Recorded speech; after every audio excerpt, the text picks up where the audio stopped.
আপনারা এখন কেন আগের থেকে তাদের হানা বলছেন, যেখানে মানুষকে আপনি সম্পূর্ণ জিনিসটা বুঝিয়ে দিচ্ছেন না? এবং আপনি এই কাজটি যেহেতু সংবিধান সম্মত নয়, এই গণভোট, এই জন্য আমি মনে করি বেআইনি, এটা অবৈধ। নির্বাচন হচ্ছে 20 দিন পরে, আপনি বলে দেন এইসব আমরা সবাই মিলে এক হয়েছি। আপনারা সবাই, আমরা তো ছিলাম না, 50 ভাগের 60 ভাগের বেশি লোক ছিল না। আপনারা এখন কেন আগের থেকে তাদের হানা বলছেন, যেখানে মানুষকে আপনি সম্পূর্ণ জিনিসটা বুঝিয়ে দিচ্ছেন না? এবং আপনি এই কাজটি যেহেতু সংবিধান সম্মত নয়, এই গণভোট, এই জন্য আমি মনে করি বেআইনি, এটা অবৈধ। এবং এখানে ওনারা যে সরকারি কর্মকর্তাদের নিয়োগ করছেন সেটা বেআইনি, সেটা অবৈধ। এবং এখানে যে খরচ করছেন সেটা বেআইনি এবং সেটা অবৈধ।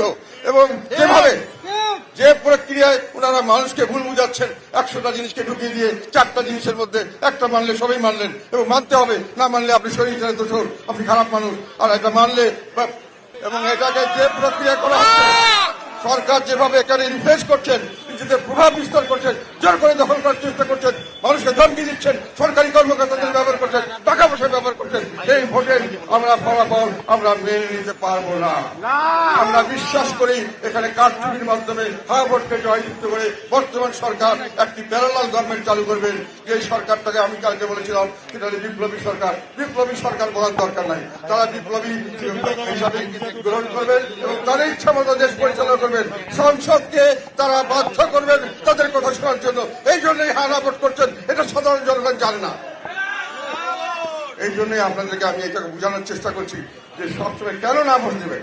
জনগণকে যে বিভিন্নভাবে ভয় ভীতি দেখিয়ে, প্রেশার দিয়ে, বিভিন্নভাবে লোভ লালসা দেখিয়ে তাদেরকে মিথ্যার আশ্রয় নিয়ে তাদেরকে যে বলা হচ্ছে হ্যাঁ ভোট দেওয়ার জন্য, এটার থেকে আপনারা সংযত হয়ে যান, সাবধান হয়ে যান। দেশকে ধ্বংস করবে তারা। একসঙ্গে পার্লামেন্ট নির্বাচন, আবার একসঙ্গে একটা প্যারালাল গভর্নমেন্ট, সামনের দিকে দেশে একটা বড় অরাজকতা সৃষ্টি হওয়ার সম্ভাবনা আছে। এবং সেই কারণেই আমি মনে করি বাংলাদেশের বর্তমান পরিস্থিতি, রাজনৈতিক পরিস্থিতি অত্যন্ত অস্থির। তার কারণে বাংলাদেশের সামাজিক পরিস্থিতি অস্থির, সেই কারণে অর্থনৈতিক পরিস্থিতি অত্যন্ত নাজুক। যে কোনো সময় দুর্ভিক্ষ হতে পারে, যে কোনো সময় বড় ধরনের একটি সংঘাত সৃষ্টি হতে পারে, গৃহযুদ্ধ হতে পারে।